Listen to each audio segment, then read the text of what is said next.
Hi everyone, today we are going to demonstrate how you can change your password on an iPhone 14 series device.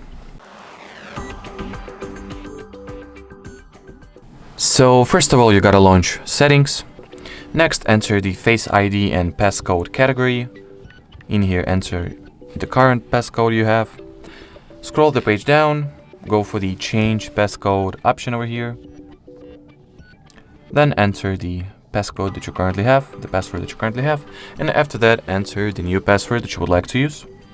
Well, you can also change the password type, so either set it to be alphanumeric, custom numeric code, or 4-digit numeric code, which is basically a PIN code, which I'll choose myself, enter the new password that I would like to use from now on, then confirm it, and that will be pretty much it.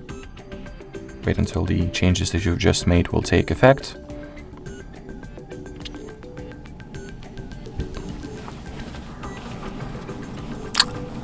And that will be it. So thank you so much for watching, and bye bye.